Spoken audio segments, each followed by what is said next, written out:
خالق السماوات والأرض والصلاة والسلام على سيد الأشرف الأنبياء والمرسلين ونشهد أن سيدنا وسندنا وحبيبنا ومولانا محمد صلى الله عليه وسلم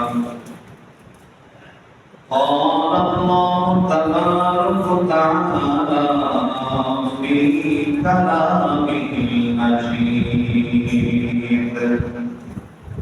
وفي فرقانه الحميد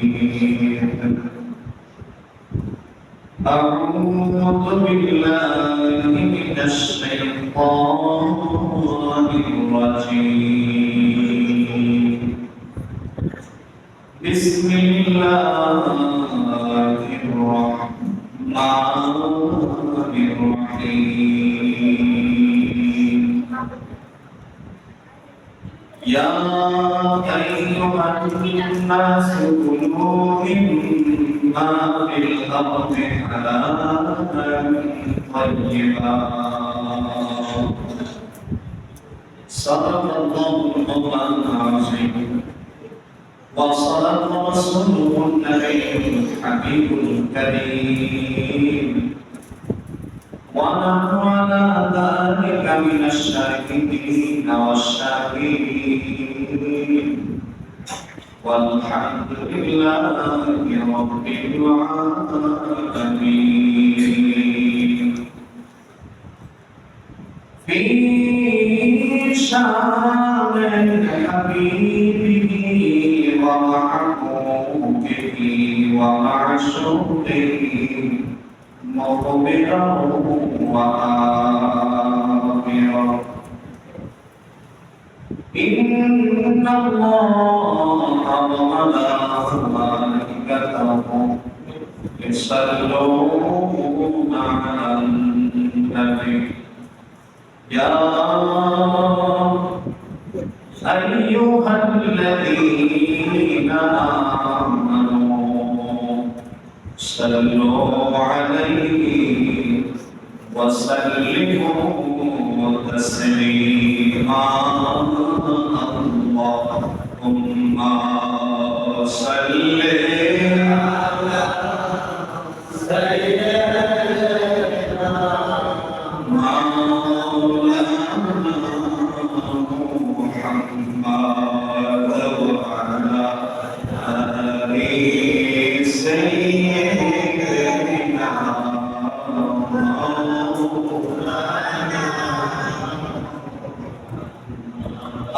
الشريف سجداي পড়ে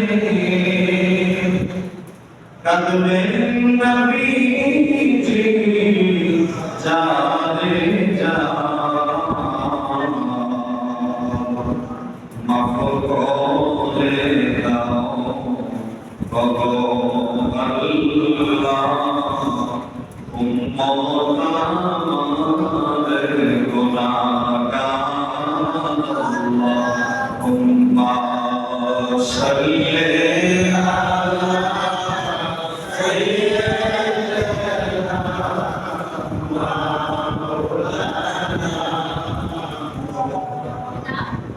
محمد وعلى آله سيدنا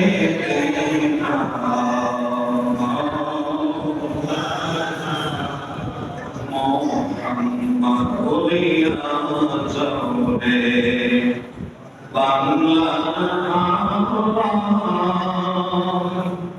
ওরিয়া যাও রে মাদিনা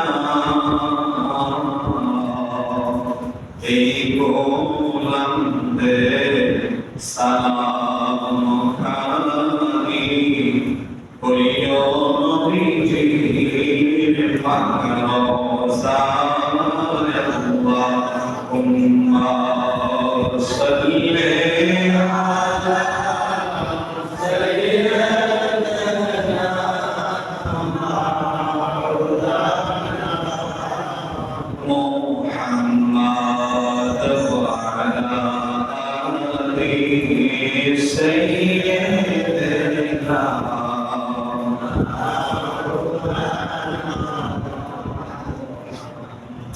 সুবহানাল্লাহ আলহামদুলিল্লাহ লা ইলাহা ইল্লাল্লাহ সুবহানাল্লাহ আলহামদুলিল্লাহ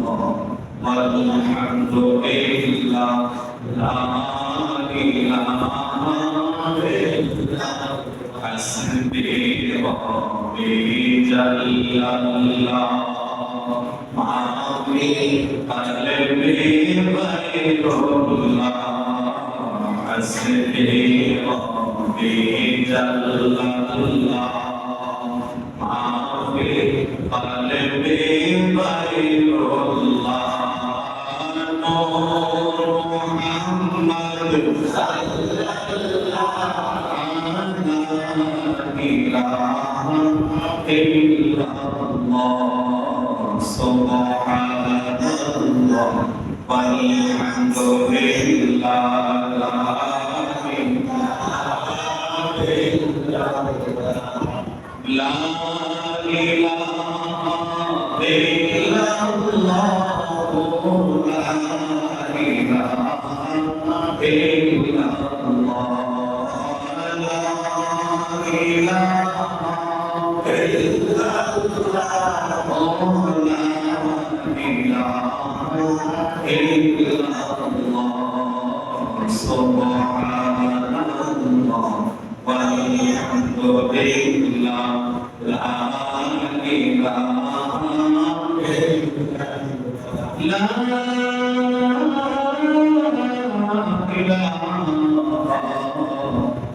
ইল্লাল্লাহ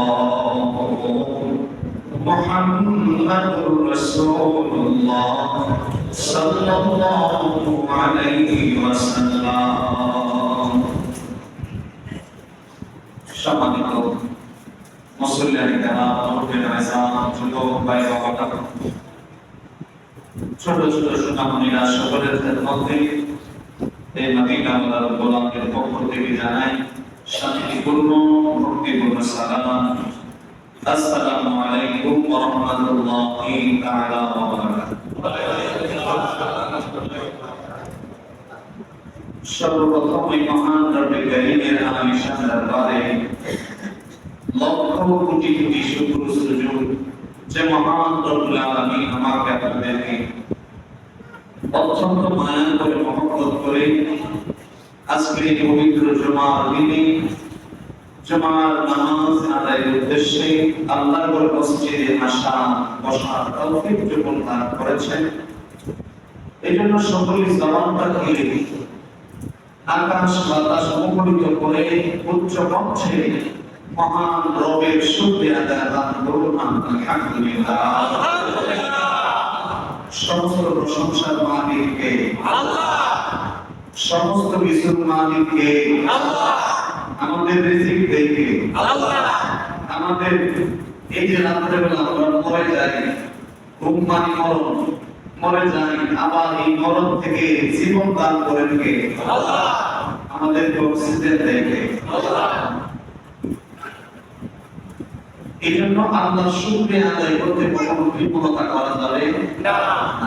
কেননা আল্লাহ পাক রব্বুল আলামিন কোরআনে হাকিমের মধ্যে বলেন, লা ইন শাকারতুম লা আযীদান্নাকুম ওয়া লা ইন কাফারতুম ইন্না আযাবী লাশাদীদ। যারা আমি আল্লাহর নিয়ামত পাইও, নিয়ামত খাইও এবং নিয়ামতের শুকরিয়া আদায় করো, আমি আল্লাহ সুবহানাহু ওয়া তাআলা ওই বান্দার নিয়ামত আরো বাড়ায়া দেন। সুবহানাল্লাহ। ওয়া লা ইন কাফারতুম, নিয়ামত পাইছে, নিয়ামত ভক্ষণ করেছে, কিন্তু নিয়ামতের শুকরিয়া আদায় করে নাই, কুফরি করেছে, আমি আল্লাহ ওই বান্দার নিয়ামত তার কাছ থেকে ছিনাই আনি, বলেন না নাউজুবিল্লাহ। শুধু তাই না, তার জন্য কঠিন থেকে কঠিন আযাবের ব্যবস্থা আমি আল্লাহ রেখেছি। কার ঘোষণা? আল্লাহ। কার ঘোষণা? আল্লাহ। আল্লাহ সুবহানাহু ওয়া তাআলা বেশি বেশি শুকরিয়া, যে বেশি শুকরিয়া আদায় করবে আল্লাহ পাক রব্বুল আলামিন তার নিয়ামত আরো বাড়ায় দেবে। সুবহানাল্লাহ।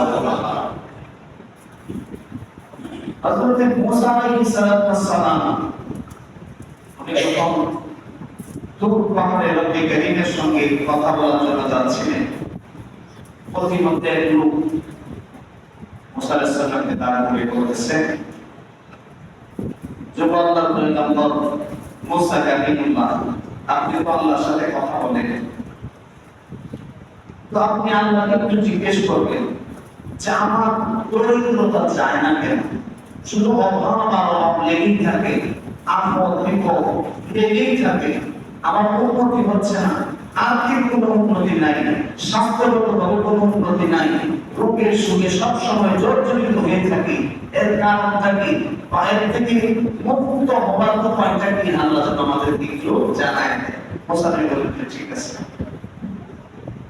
কিছুক্ষণ সামনে যাওয়ার পরে আরেক ব্যক্তির সাথে দেখা, আটকায় বলতেছে কি আকারে সুমান, আপনি তো আল্লাহর সাথে কথা বলেন, আল্লাহ পাক রব্বুল আলামিন আমাকে এত পরিমাণে সম্পদ দিয়েছে, সম্পদকে আমি বানাইয়া দেয়,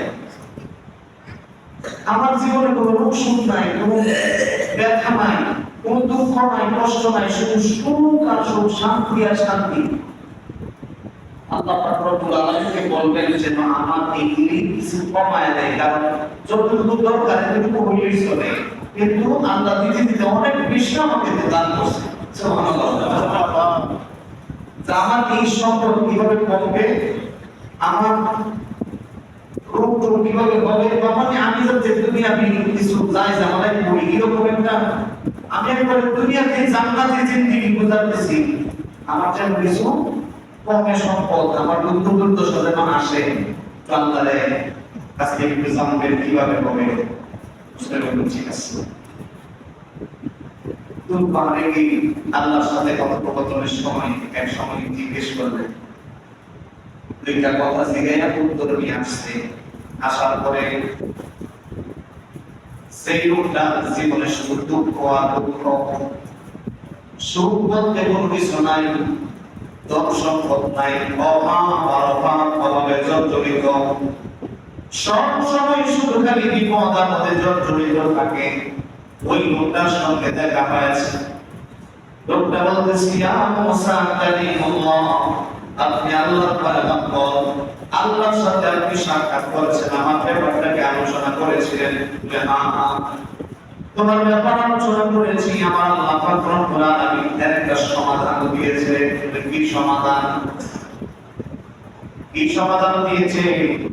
মুসা নবী ডাকতে বলতেছে, শুনেন, আপনার জীবনে দুঃখ দুর্দশা আর অভাব অনটন সব সময় শুধু জর্জরিত থাকে, সব সময় যে কোনো পরিস্থিতিতে থাকেন, যদি আপনি আল্লাহর শুকরিয়া আদায় করতে পারেন, আল্লাহ পাক রব্বুল আলামিনের শুকরিয়া যদি আদায় করেন, তাহলে আস্তে আস্তে আপনার ধন সম্পদ বাড়বে, আপনার জীবনের সমস্যাগুলো সমাধান হয়ে যাবে, আপনাকে আল্লাহ পাক রব্বুল আলামিন দুঃখ দুর্দশা থেকে পরিত্রাণ দিয়া আমার আল্লাহ সুখের রাজ্যে বসায় দেবেন। বলেন সুবহানাল্লাহ।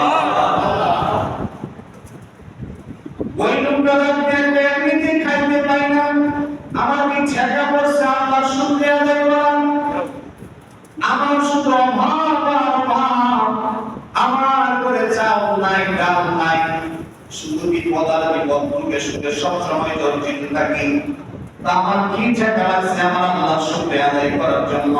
আল্লাহ যদি আমার এগুলো থেকে মুক্ত করতো, তাইলে আমি শুকরিয়া আদায় করতাম।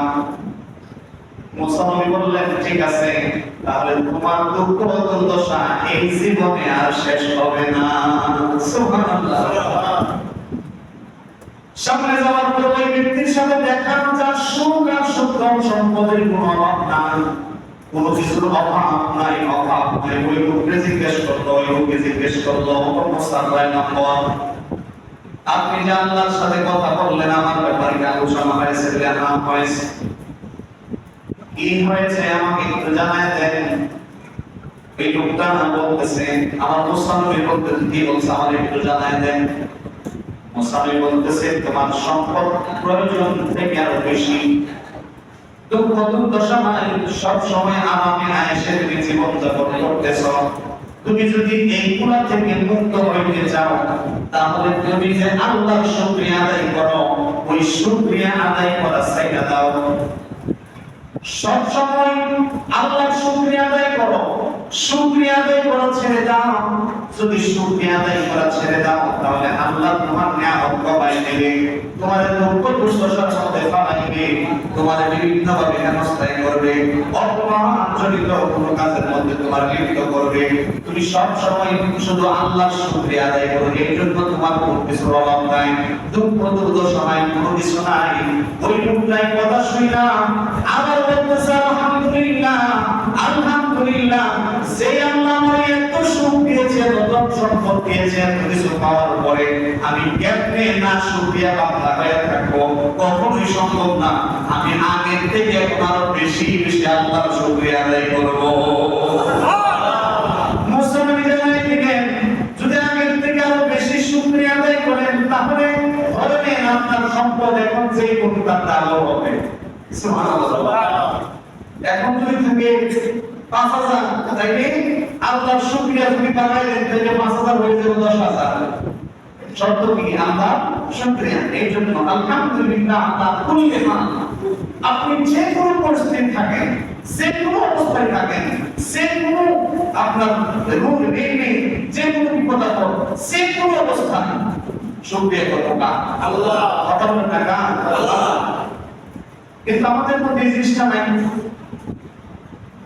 রাস্তার মধ্যে হাঁটতেছি, হঠাৎ করে কোনার মধ্যে একটা উস্তা খাইলাম, প্রসাদ খাইলাম, দুধ সাথে সাথে আমার আল্লাহ দেওয়া শুরু করি। আল্লাহ কি আর মানুষ হয়েছিল আমার একটা উস্তা খাইছে? আছে না আপনার মধ্যে? আছে। কি বলে আছে না? দুষ্টি আল্লাহ। আপনি রাস্তা দিয়ে হাঁটতেছেন, পেট খেয়াল, হয়তো মোবাইল কিনতে হাঁটতেছেন, অথবা কোনো নমস্কার হাঁটতেছেন, রাস্তার মধ্যে হুজুর খাইছেন, বুশ আল্লাহ নয়, বুশ আপনার নিজের চিন্তাতে দুঃসাহসের কারণে আল্লাহর উপর যা আল্লাহ কাজ করে দেখছেন না, তাহলে আমারই উষ্টা কমাইছে। কথা বলছেন? আল্লাহ কালে আমার উষ্টা কমাইছে না। আপনি হুজুর খাইছেন, তখন বলেন আলহামদুলিল্লাহ। হুজুর খাই আপনি নমাত্র ভুলে গেছেন, অথবা আপনার নকুল হয়ে গেছে, পাহাড়কে একটু ব্যথা পাইছেন।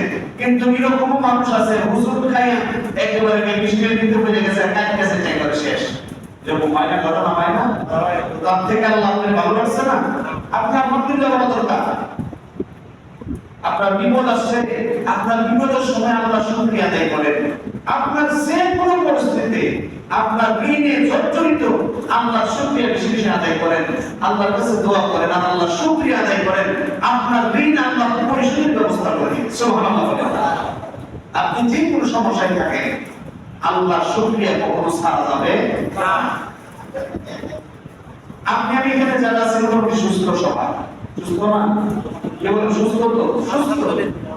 আমাদের আশেপাশে যদি দেখেন, আমাদের থেকে এরকম বহুত লোক আছে যারা আমাদের চাইতে আরো বেশি খারাপ অবস্থা আছে না?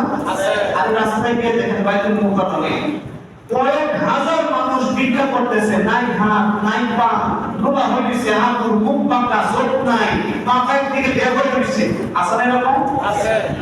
কিন্তু ওই লোকটা যে জিজ্ঞেস করে দেখেন, ভাই তুমি কেমন আছো? সে যদি সত্যিকার আল্লাহর বান্দা হয়ে থাকে, তো আলহামদুলিল্লাহ বস। অথচ আপনার চাইরা দুনিয়া, দুই পা, নাক, কান সব কিছু ঠিক আছে। আপনি আবার যদি কেউ জিজ্ঞেস করে ভাই কেমন আছেন, সুবিধা কয় কিনা? কি বলেন ভাই? না না, আগের মতো শরীর আমার নাই, ভালো লাগে না। না, আপনি যথেষ্ট ভালো আছেন, আপনার আল্লাহ যথেষ্ট ভালো লাগছে। আপনার থেকে আরো বহু নিম্নের মানের মানুষ অবস্থায় তারা আছে, তাদের দিকে তাকান। আল্লাহ রাসূলের আদর্শ হইল তুমি যে পজিশন আছো, এই পজিশন থেকে উপরে দেখবা না, তোমার নিচের পজিশনে দেখবা। অর্থাৎ আমি যদি এরকম এখন হাত পা সব ঠিক আছে, আমার পাঁচ ঠিক আছে, আমি দেখলে আরেকজনের দিকে দেখবো না, আমি দেখলাম আমার থেকে আরো যারা খারাপ অবস্থা তাদের দিকে তাকান, তাদের দিকে তাকাইলে না আপনার শুকরিয়া আদায় করতে ইচ্ছা হবে। আমার থেকে উপরে যারা আছে তাদের দিকে তাকাই না আমার আল্লাহ আকাঙ্ক্ষা জন্মে, ঠিক না? আমি মনে করি 1000 টাকার মালিক, আমার দেখতে হলো যে 500 টাকার মালিক, ওই মুখের দিকে দেখতে হবে। আমি 1000 টাকা দিয়ে কেন সুখে থাকতে পারছি না, যেটা 500 দিয়ে সুখে থাকতেছে। এখন আমি যদি 5000 টাকার দিকে যদি থাকাই, তখন আমার ভিতরে একটা লোভ আসবে, ইস আমারও যদি 5000 থাকতো, ঠিক না? এইরকম লোভ যখন চলে আসবে তখন আল্লাহর শুকরিয়া আদায় করতে মনে চাবে না, তখন মনে হলো আল্লাহ আমাকে কিটা দিছে, এবারে 5000 দিয়া দিছে, আর ওনারে 5000 দিছে, কিন্তু আপনারা যে 1000 দিছে, 1000 থেকে দিছে তো 100 টাকা, তো এরকম মানুষের কাছে দৈনিক 100 টাকা কামা, এরকম মানুষ আছে তার দৈনিক কোনো ইনকামই নাই, এবার আছে না? অথচ জিজ্ঞেস করেন আলহামদুলিল্লাহ ভালো আছি, আলহামদুলিল্লাহ ভালো আছি। এই শুকরিয়া আদায় করলে আমার আল্লাহ সম্পদের মধ্যে আর সবকিছুর মধ্যে আল্লাহ নিয়ামত কি করে আরো বাড়ায় দেয়। দরকার আছে না নাই? আমাদের যদি কোনো অসুখ বিসুখ হয়, অসুখ বিসুখ হইলে আমরা একেবারে অধৈর্য হয়ে যাই, আল্লাহ কিন্তু বলছেন ইন্নাল্লাহা মা'আস সাবিরিন, যে আল্লাহ ধৈর্য ধারণকারীদের সাথে আছে। একটু জ্বর কাশি ঠান্ডা হচ্ছে, জান বাঁচে না, আল্লাহর গালি শুধু তুলে দিই যে আল্লাহ কি করছে, আমারে খালি অসুস্থ করে, আমারে খালি অসুস্থ করে, আর মানুষের অসুস্থ হয়ে যাবে না। আপনি ঠিক কেন বলেন? সম্মানিত হাজিরিন, আল্লাহ নবী কোন এক জুমাতে বলছিলেন, যখন আমি আমার একটু স্মরণ করাই দিয়েছি, আল্লাহ নবীর এক সাহাবী, ইসলামের প্রথম যুগে এক সাহাবী আপনার বিয়ে শাদী করছে নিজের পছন্দে। বিয়ে শাদী করার পরে আল্লাহ রাসূলের কাছে নিয়ে গেছে, তখন আল্লাহ রাসূল তাদেরকে বিয়ে করাইছে। কয়েক বছর সংসার করার পরে ওই মহিলা বলতেছে যে তোমার বাবা আমি খাবো না, আমার তালাক দিয়ে দাও, তোমার বাবা আমি খাবো না, আমার কি করে দাও, তালাক দিয়ে দাও। তখন আল্লাহ রাব্বুল ইসলাম আমি তো অবাক হয়ে গেছি, আরে কি সমস্যা, তোমার কি কারণে তুমি তালাক চাও? যে কোনো কারণ নাই, কোনো কারণ ছাড়া তুমি আমার তালাক দিয়ে দাও। কেন? কোনো কারণ লাগবে না, আমি তোমার ঘরে খাবো না, তোমার ভাত খাবো না, আমার তালাক দিয়ে দাও, আমি তোমার ভাত খাবো। সাহাবী ছিল অত্যন্ত চালাক, ঠিক আছে যদি তালাক নিতেই হয়, যেহেতু রাসূলুল্লাহ বেঁচে আছে, রাসূলুল্লাহ যেহেতু আমাদের বিবাহ করেছিলেন, তাহলে তালাকটা ওনার সামনে দিয়ে দিব। সুবহানাল্লাহ। আল্লাহ নবীর দরবারে যাচ্ছেন, রাস্তার মধ্যে যাওয়ার কিছু দূর হাঁটার পরে হঠাৎ করে আল্লাহ নবীর সাহাবী উষ্টা খাইয়া আপনার পায়ের নখ উল্টে গেছে। ওষুধ খাইলে এরকম হয় না অনেক সময়, পায়ের নখ উল্টে গেছে। যখন পায়ের নখ উল্টে গেছে, ওই সাহাবীর বিবি তাদের জড়ায় ধরে বলতেছে যে চলেন বাড়িতে চলেন, আমার তালাক লাগবে না। তারে কসকি সারাদিন জ্বালাপোড়া চলেছে আমার তালাক দেওয়ার লাগি, এখন আমি উষ্টা খাইছি আমার তালাক লাগতো না, এখন এটার কি কারণ? বলে আসেন এখন না, বাড়িতে যেতে করবো। তখন বাড়িতে গেলেন, বাড়িতে গিয়া যে প্রাথমিক চিকিৎসা দরকার করে স্বামীর কাছে গিয়ে বলতেছে, শুনেন আমি আপনার কাছে কেন তালাক চাইছিলাম, আজকে 2-3 বছর যাবত আপনার সংসার করতেছি, এই 2-3 বছরের মধ্যে দেখলাম না আপনি একটা হাসি দিছে, আপনি একটা কাশি দিতে, না আপনার একটা জ্বর হয়েছে, না আপনার কিছু হয়েছে, আপনি একদম সুস্থ সবল, আপনার কোনো রোগ নাই, কোনো অভাব নাই, কোনো ঋণ নাই, খুব সুন্দর চলতেছেন। আমি তো জানি আল্লাহ যাদেরকে ভালোবাসে, আল্লাহ যাদেরকে মায়া করে, আল্লাহ যাদেরকে মহব্বত করে, তাদেরকে নাকি সবসময় মুখ সুখে ফেলায় রাখে, সবসময় বিপদ আপদে ফেলায় রাখে, সবসময় বিভিন্ন আপনার ভাবের হেনস্থার মধ্যে রাখে। তা আপনার 3 বছরের ভিতরে কোনো রোগ নাই, কোনো টাকা পয়সার কোনো ইয়া নাই, অভাব নাই, ধন সম্পদের কোনো অভাব নাই, খালি সুখ আর সুখ। আপনি 3 বছর যাবত সুখ ভোগ করতেছেন। আমার মনে হয় যে আল্লাহ আপনাকে পছন্দ করে না, এই জন্য আপনার বেশি সুখ আর সুখ, আপনার তো কোনো বিপদ আপদ নাই। এই জন্য আল্লাহ যারা পছন্দ করে না, আমি আল্লাহর বান্দি তালিকা দেবে সংসার করবো, এই জন্য আপনার কাছে তালাক চাইছিলাম। বলে এখন থাকতেছো কেন, তালাক লাগবে না কেন? তালাক লাগবে না এই জন্য, তালাক দেওয়ার জন্য তো যাচ্ছিলাম নবীর দরবারে, রাস্তার মধ্যে হুজুর খায়া আপনি পায়ে নখ উল্টাই ফেলাইছেন, আমি আপনার একটা বিপদ আইছি, ঠিক না? নৌকোটায় পাওয়া এটা একটা বিপদ না? এটা একটা অসুস্থতা, এটা একটা বিপদ। যেহেতু আপনার নৌকোটায় গেছে একটা বিপদ আসছে, তার মানে আমার আল্লাহ আপনার আস্তে আস্তে ভালোবাসা শুরু করছে। সুবহানাল্লাহ। আল্লাহ যদি আপনার ভালোবাসা শুরু করে, তা আমিও আপনার ভালোবাসা শুরু করলাম। সুবহানাল্লাহ। এই জন্য আমার কি লাগবে না, তালাক লাগবে না। আর আমরা যদি কোনো মুস্তাকাই করি, আল্লাহ এটা কোন কাম করবো, আমি ছাড়া মানুষ আর ছিল না, অন্য মানুষের মুস্তা খাবে করবো না, আমি কে মুস্তা খাই না। আসলে আল্লাহর দোষ নাই, দোষ কার? তোমার নাই দোষ, আল্লাহ কি? কথা বলো না। তোমার নাই দোষ, আল্লাহ কি? দোষ, আল্লাহর গায়ে কোনো দোষ নাই। সবাই মানে এই যে দেখেন ফিলিস্তিনের জমিনে এত এত হত্যা, এত নির্যাতন, আমাদেরকে এত অপহরণ করতেছে, এত নির্যাতন করতেছে, মানুষগুলো একেবারে পাখির মতো আকাশে উড়াই দিচ্ছে। সারা পৃথিবীর 200 কোটি মুসলমান আল্লাহর কাছে দোয়া করতেছে, আল্লাহ এই বান্দাদেরকে গ্রহণ করো, ফিলিস্তিনিদেরকে গ্রহণ করো, ফিলিস্তিনিদেরকে।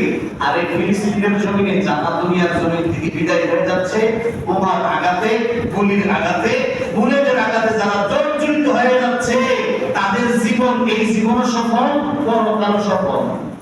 সুবহানাল্লাহ। কেন? কারণ প্রত্যেকটা ফিলিস্তিনির মরণ শহীদি মর্যাদা। সুবহানাল্লাহ। এই মর্যাদা শহীদি মরণ। তারা ইসরায়েলের সাথে ফিলিস্তিনের জায়গা নিয়ে দ্বন্দ্ব নাই, তাদের জায়গা নিয়ে দ্বন্দ্ব না, তাদের কোন টাকা পয়সা নিয়ে দ্বন্দ্ব না, সম্পদ নিয়ে দ্বন্দ্ব না। দ্বন্দ্বই হচ্ছে একমাত্র ইহুদিদের সাথে মুসলমানদের কালেমা নিয়ে। কি নিয়ে? কথা বলেন কি নিয়ে? মুসলমানদের প্রথম কিবলা মসজিদে আকসা নিয়ে দ্বন্দ্ব। মসজিদে আকসা আর মুসলমানদের যে কালিমা লা ইলাহা ইল্লাল্লাহু মুহাম্মাদুর রাসূলুল্লাহ সাল্লাল্লাহু আলাইহি ওয়াসাল্লাম, এই কালেমা নিয়ে দ্বন্দ্ব। এই কালেমা তারা, তাদের দোষ কি? ফিলিস্তিনিদের অপরাধ কি? অপরাধ একটাই, তারা মুসলমান, তাকবীর কালেমা পড়ে, তারা এক আল্লাহর বিশ্বাসী, তারা রাসূলুল্লাহকে মানে। এটাই একমাত্র দোষ। এই কারণে বৃষ্টির মতো বলে, বৃষ্টির মতো বোমা হামলা করে, রকেট হামলা করে এই ফিলিস্তিনের মানুষদেরকে পাখির মতো গুলি করে করে দুনিয়া থেকে বিদায় করে দিচ্ছে। যদি আমাদের দেখে কষ্ট হয় যে আমার ভাই মুসলমান, সে মারা যাচ্ছে, যারা মারা যাচ্ছে তারা শহীদি মরণ। সুবহানাল্লাহ বলেন। কি মরণ? কথা বলেন না। শহীদি মরণ। আর যাদের শহীদ, যারা শহীদ হয়ে যায়, তারা দুনিয়া থেকে বিদায় হইতে দেরি, শহীদ হইতে দেরি, আল্লাহর জান্নাতে তাদের জায়গা পাইতে দেরি লাগে। সুবহানাল্লাহ বলেন। কিন্তু তারপরেও বিশ্বের জমিনে 200 কোটি মুসলমান তাদের জন্য দোয়া করতেছে, দোয়া কবুল হচ্ছে না। আল্লাহর রহমত, আল্লাহর সাহায্য তাদের জন্য আসতেছে না, আবাবিল আসতেছে না, ল্যাংড়া মশার দল আসতেছে না। বালি, এত বালি, মরুভূমি অঞ্চল, বালি ইহুদিদের চোখে পড়তেছে না। মানুষের দোয়া, 200 কোটি মানুষের দোয়া কাজে লাগতেছে না। কেন? আল্লাহর কোরআন। আল্লাহ পাক রব্বুল আলামিন কোরআন হাকিমের মধ্যে বলেন, বিসমিল্লাহির রাহমানির রহিম, ইয়া আইয়ুহান নাসু কুলু মিম্মা ফিল আরদি হালালান তাইয়্যিবা। ঘোষণাকার আল্লাহ। জবান খুলে বলেন ঘোষণাকার আল্লাহ। ইয়া আইয়ুহান নাস, আমার আল্লাহ নির্দিষ্ট কোন জাতিকে উদ্দেশ্য করে বলে নাই, সমগ্র মানব মণ্ডলীকে আমার আল্লাহ উদ্দেশ্য করে বলতেছেন, ইয়া আইয়ুহান নাস কুলু মিম্মা ফিল আরদি হালালান তাইয়্যিবা। খাও, ভক্ষণ করো এই জমিনের মধ্যে যা কিছু হালাল, যা কিছু হালাল, হালাল যা কিছু হালাল আছে, হালাল তোমরা খাও। আর হালাল খাইয়া যদি কোনো ব্যক্তি আমার আল্লাহর আদেশ মেনে দুনিয়ার জমিনে হালাল খায়, একমাত্র একটা আমল যদি কোনো মানুষের মধ্যে থাকে, ওই মানুষটা হালাল খাবার কারণে ওই মানুষটা মুস্তাজাবুদ দাওয়াত তওবায় উপনীত হয়ে যায়। এই মানুষটা শুধুমাত্র হালাল খাইয়া আল্লাহর কাছে যদি ডাক দেয়, 200 কোটি মুসলমান লাগবে না, ওই একটা মানুষ যদি হালাল খাইয়া আমার আল্লাহর ডাক দেয়, আল্লাহ ফিলিস্তিন ফিলিস্তিনের তুমি হেফাজত করো, ফিলিস্তিনের মধ্যে তুমি হাসরত মন্দান করো, তোমার গায়েবী সাহায্য পাঠায় দাও। আল্লাহর বিধান অনুযায়ী সেই একটা মানুষ হালাল খাইয়ে যদি আমার আল্লাহরে ডাক দেয়, আমার আল্লাহ পাক রব্বুল আলামিন 200 কোটি মুসলমান না, ওই একজনের ডাকেই গোটা ফিলিস্তিনের জমিন আমার আল্লাহ বিজয় দান করে দিলে। বলেন সুবহানাল্লাহ। এরকম আমার বাবারা, আমরা এখানে যারা আছি কোনো না কোনো ভাবে আমরা হারামের সাথে সম্পৃক্ত, ঠিক না? কোনো না কোনো ভাবে আমরা হারামের সাথে সম্পৃক্ত।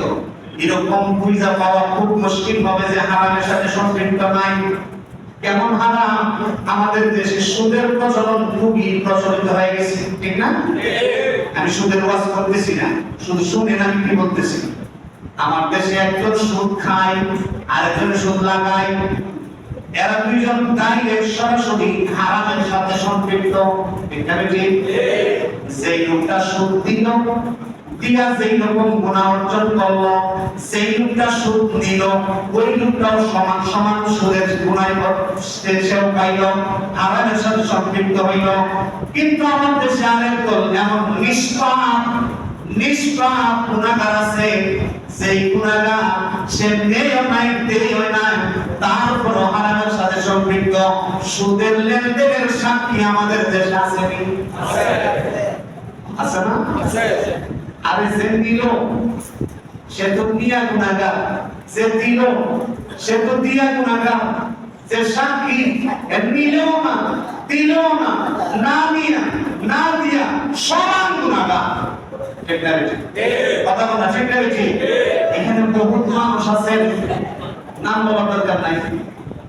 আমার আমল নামাজে কি আমি জানি, ঠিক না? আপনার আমল নামাজে কি পৃথিবীর সবাই আপনি ধোঁকা দিতে পারলেও নিজের তো ধোঁকা দেওয়া সম্ভব না। আপনি নিজে জানেন আপনি যে সুদের সাক্ষী হয়েছেন, আর এত দিয়া গুনাহগার হারামে সম্পৃক্ত, আরেকজন মিয়া হারামের সাথে সম্পৃক্ত। আপনি যে দুইজনের মধ্যখানে একটু যে কি থাকলেন, সাক্ষী থাকলেন, আপনিও তাদের সাথে সমান হারামের সাথে সম্পৃক্ত। এখন আপনি যতই নামাজি হন, যতই একেবারে কি হন, এই রোজাদার হন, আমলগীর হন, আর যা কিছু হন না কেন, আপনি আল্লাহর সারা রাত্র ব্যাপী আল্লাহর কুদরত করে সেজদায় পড়ে থেকে যে আল্লাহরে ডাকেন, আল্লাহ ফিলিস্তিনের প্রতি একটু রহমত দান করো, গজবটা আমার আল্লাহ আপনার উপরে আগে ফেলে পড়ায়। ঠিক না বেঠিক? কথা বলে ঠিক না বেঠিক? আর আল্লাহর গজব যখন আসে, তখন যে অন্যায় করছে, পাপ করছে, শুধু তারও করে না, ঢালাও হবে গোটা জাতির উপরে আল্লাহ গজব দিয়ে দেয়। গোটা জাতির উপরে মুসলমানরা আল্লাহর জিকির করছে, আল্লাহ যে পাপ করছে শাস্তি দিলে তুমি তারে দিলা, খানা ফলাইলে তার উপরে ফলাইলা, গোটা অঞ্চল ধ্বংস করে লাভের কারণটা কি? আল্লাহ বলল ঠিক আছে, এটার উত্তরটা দিন। তো মুসলমান পরের দিন যাচ্ছি এক জায়গার মধ্যে দাঁড়িয়ে এক ব্যক্তির সাথে কথা বলতেছে। আমরা দেশে লাল পিঁপড়া আছে না? মুসলমানের যখন লাল পিঁপড়া আছে, মুসলমানের পাওয়া লেগে দিছে কামড়। যখন কামড় দিছে, মুসলমান কি গরম না গরম? আরে কেমন গরম? যে পিঁপড়াটা কামড় দিছে, এটারও তো ফিটা দিছে, এটারও তো একবারে ফিসা লাগছে। পুরা পাশা পিঁপড়া যা আছে সব দিকে পাল্টা পড়ায়া আমার আল্লাহর কাছে গেছে। আল্লাহ সাথে বলছেন আজকে আপনি আমার কি দিবেন, উত্তর দিবেন। যে পাপ করছে তারে শাস্তি না দিয়ে গোটা এলাকাবাসীর শাস্তি দেন, কারণটা কি? আমার আল্লাহ বলে ঠিক আছে, তুমি আগে বলো পিঁপড়া যে কামড় দিছিল, এই বাসার সকল পিঁপড়া তোমার কামড় দিছিল? একটা বা দুইটা পিঁপড়া কামড় দিছে, তুমি কাজটা করলা কি? গোটা পিঁপড়ার বলনে শুদ্ধ একবার মাটির সাথে মিশাই দিছে, ঠিক না? আমি আল্লাহ গজব যখন দেই, ওই রকম বাচ্চা গজব দেবার টাইম আমি আল্লাহর কাছে নাই।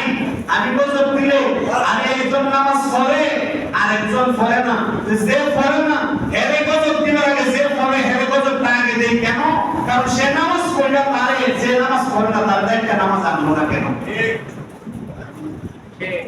আজকে দেখেন পৃথিবীর জমিনে মুসলমান মায়ের খাচ্ছে, 200 কোটি মুসলমান মায়ের খাচ্ছে, তো খাবে আরো খাবে, এখনো খাচ্ছে। ভারতের জমিনে তাকায় দেখেন মুসলমানদেরকে ধরে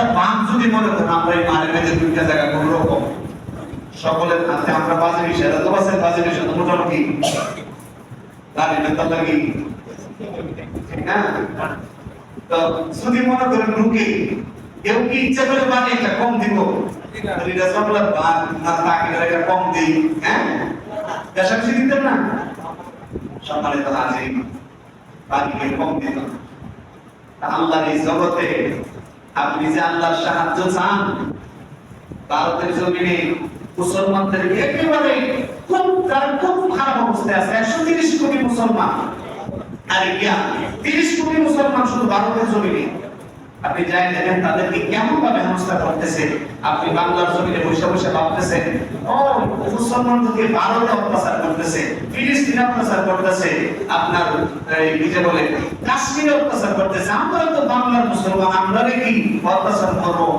সময় বেশি নাই আপনার উপর এরকম স্টিম রুলার অত্যাচারে স্টিম রুলার আসতেছে অল্প সময়ের ব্যবধান আমাদের ডাক কবুল করতেছে না কেন কারণ আমরা হালালের সাথে সম্পৃক্ত না হারামের সাথে সম্পৃক্ত কিসের সাথে হারামের সাথে সম্মানিত হাজির হারামটা যে আমরা খেতে পারি একটু ঘুরায় গাড়ায় খাই আমি এরকম যেমন সুদ যারা সুদ খায় এরা যদি সুদ কম খায় তার গায়ে লাগবে যদিও সে সুদ গায়ে লাগবে না এই জন্য সুদের নাম তারা পরিবর্তন করছে মুনাফা কথা বলছেন কি এটা কি মুনাফা যারা ঘুষ খায় তো ঘুষটা তো ডাইরেক্ট ঘুষের দেখতে খারাপ দেখা যায় হাদিয়া কথা বলেন এটা কি হাদিয়া নাম পরিবর্তন করে আপনি যদি দেখেন বিভিন্ন জিনিসের একই জিনিস নাম বিভিন্ন রকম হইতে পারে না একই জিনিসের নাম বিভিন্ন রকম হইতে পারে যেমন ধরেন মানুষের মলমূত্র ত্যাগ করে এটার এক নাম আছে পায়খানা আর এক নাম আছে গু কি বলেন গুজের কথা পায়খানা মলমূত্র একই কথা কারণ আপনি যদি পায়খানা খান আর যদি যদি করলে গু খাইতে সুস্থ করে রাজেন্দ্র কুমার নামতে পায়খানা খায় কারণ নাকি ভিন্ন হচ্ছে নাকি কথা বলে ভিন্ন নাকি একই তো আপনি সুদ খান আর মুনাফা খান ঘুষ খান আর কাজের নামে হাদিয়া খান ওই সেম একই আমরা সবাই সুযোগ সন্ধানী এখানে সুযোগ বিচারি কোনদিন যদি সুযোগ খাওয়া খালি কেমনি খাইতে পারবো ও হালাল ও হারাম আল্লাহ নবী রাহমাতুল্লাহি আলাইহি বলেন যে আপনি যদি 10 দিরহামে কোন একটা জামা ক্রয় করেন কত দিরহাম 10 দিরহামে যদি কোন একটা জামা ক্রয় করেন আর এই জামার মধ্যে যদি 1 দিরহাম যদি হারামের হয় সেটা যদি অবৈধ উপার্জনের হয় হারাম যদি উপার্জনের 1 দিরহাম যদি হয় আর এই হারাম 1 দিরহামের জামা পয়লা আপনি সারা জীবন আল্লাহর কুদরতি কদমে সিজদায় পয়লা থাকা আপনার কাঁদতে কাঁদতে চোখ দিয়ে পানি পড়তে পড়তে আপনার গালের মধ্যে যদি খাল হয়ে যায় আপনার কপালের মধ্যে যদি সারা পড়ে যায় তারপরে সিজদা আমার আল্লাহর কাছে ঠেকা দর্শনা কবুল করা ঠিক না ঠিক আর আল্লাহ বলেন কুলু মিম্মা ফিল আরদি হালালান তাইয়্যিবা বান্দা খাবে তো খাও হালালটা খাও খাবে তো কাউটা খাও হালাল খাও হারামের সংস্পর্শ নিও না সম্মানিত হাজির ওই আর এক ব্যক্তি আল্লাহ নবী যখন মক্কা থেকে এই মদিনা থেকে মক্কায় গেলেন হজ পালন করার জন্য অষ্টম হিজরিতে হজ পালন করার জন্য যখন গেলেন তখন এই মক্কার কাবা ঘরের পাশে এক ব্যক্তি বসে এমন ভাবে বিলাপ করে কান্নাকাটি করতেছে আল্লাহ কোন করছি আবার মাফ করে দাও আমার এই করো সেই করো আল্লাহর কাছে এমন ভাবে বিলাপ করতেছে সাহাবীরা দেখে অবাক আর সাহাবীরা একে অপরের কাছে বলাবলি করতেছে যে আজকে সওয়াব জানিবার এই লোক নিয়ে যাইব কারণ এই লোকে যেভাবে বিলাপ করতেছে সেইভাবে কামনা করতেছে সেইভাবে আল্লাহর কাছে আকুতি কুমতি করে আল্লাহর কাছে চাচ্ছে আল্লাহ যদি দোয়া কবুল করে তাহলে এই লোকের দোয়াই কবুল করব আল্লাহ নবী রাহমাতুল্লাহি আলাইহি বললেন না এই লোকটা যা খায় হারাম যা গায়ের মধ্যে আছে পরিধান করেছে হারামের বস্তু তার রোগের মধ্যে যে রক্তগুলো দৌড়াদৌড়ি করে হারাম খাবার থেকে সেই রক্তগুলো উৎপন্ন হয়েছে সে হারাম খায় যার শরীরের মধ্যে হারাম রক্ত যার পরিধান করেছে হারাম, এই লোকটা এইরকম ভাবে না, আরো যদি কোনোভাবে কান্নাকাটি করে আমার আল্লাহর কাছে দোয়া চায়, আমার আল্লাহর কাছে ক্ষমা চায়, আল্লাহর কাছে সিজদা দেয়, আমার আল্লাহ যেটা করছে তার দোয়া কবুল করার কথা কোন ঠিক না বেঠি? বহুত মানুষ আছে হুজুর দোয়া কি করছেন, কাম হইছে নাকি? হুজুর দোয়া করছেন, কাম হইছে নাকি? আমি না, যদি কাবা শরীফের ইমাম সাহেব দিয়ে বাচ্চাও যদি আমরা নাকি বাচ্চা জামের ট্যাবলেট বানায় খাওয়াই দেওয়া হয়, আপনার ওষুধ ভালো হতো না, কারণ আপনি খান তো হারাম, আপনি তো খান হারাম। যদি হারাম থেকে বাঁচতে পারেন কাবা শরীফের ইমাম সাহেব লাগতো না। আপনিও যদি কোনো অসুস্থ ব্যক্তির হালাল যে খায়, এইরকম ব্যক্তি যদি একজন অসুস্থ ব্যক্তির ফু দেয় বিসমিল্লাহ কয়া, এই বিসমিল্লাহর বরকতে আমার আল্লাহ তার জীবনের সব রোগ শেষ করে দেবে। সুবহানাল্লাহ। কিসের বরকতে? হালালের বরকতে। হালাল হালাল খান হালাল, যদি হালাল খায় আল্লাহর একটা সিজদা দেন, আখরিস্তিনাকা ইয়াকফিকাল আমালুল কালিল, আর বেশি আমলের প্রয়োজন নাই। আপনার দিনটাকে যদি মজবুত করেন, ঈমান যদি খাঁটি হয়, আপনার খাবার যদি হালাল হয়, তাইলে আপনার অল্প আমলই নাজাতের জন্য যথেষ্ট। সুবহানাল্লাহ। সম্মানিত হাজিরিন, এই কথাটা আরেকদিন বলছিলাম, আজকে বলি। আমরা কোনো হোটেলে গেলে খাওয়ার জন্য কস্তুরি ভাই কিসের গোশত, গরুর গোশত, কাশের গোশত, হাঁসের গোশত, এগুলো মিলে খায়। যদি কোনো দোকানে যদি শুকরের গোশত বিক্রি করে, খাবেন? কথা বলেন, খাবেন নাকি? কোনো দোকানে যদি শুকরের গোশত বিক্রি করে রান্না করে, আপনি কি খাবেন? যদি দোকানদার কাছে গেলেন, যাওয়ার পরে বললেন যে ভাই কিসের গোশত, বলে ভাই শুকরের গোশত, এই শুকরের গোশত খাওয়া যাবে না, হারাম হারাম হারাম। অথচ সেই টাকা পকেটে নিয়ে হোটেলে গেছে খাবার জন্য, সেই টাকা ঘুষের টাকা। এই ঘুষের টাকা হালাল না হারাম? কথা বলেন, হালাল না হারাম? হারাম। এই হারাম টাকা দিয়া আপনি যদি বেহেশতি মুম্বাই যদি কিনা খান, তাহলে ওইটা শুকরের চাইতে খারাপ টাকা। কথা ঠিক করেছে? আমরা খাবার খাওয়ার জন্য বুঝি হালাল না হারাম, হালাল না হারাম, অথচ সেই উপার্জন, আমাদের উপার্জনের মধ্যে হালাল না হারাম এটা আমরা একেবারে খেয়াল নাই। যে যেমন ভাষা আছে, সাড়ে বছর থেকে তাই না বড় করতেছে, তাহলে সুযোগের ব্যাপার, কোন দিক থেকে সুযোগ পাওয়া যায়, কি এর মসজিদ দেখতে হ্যাঁ, কি এর মাহফিল দেখতে হ্যাঁ, যে কোনো ভাবে কাছে পকেটে ইউজ আছে, হাজার কাছে জাহের কথাই পা, ঠিক না? আল্লাহ পাক রব্বুল আলামিন আমাদেরকে হালাল হারাম বেঁচে চলার তৌফিক দান করুন। আল্লাহ আমিন।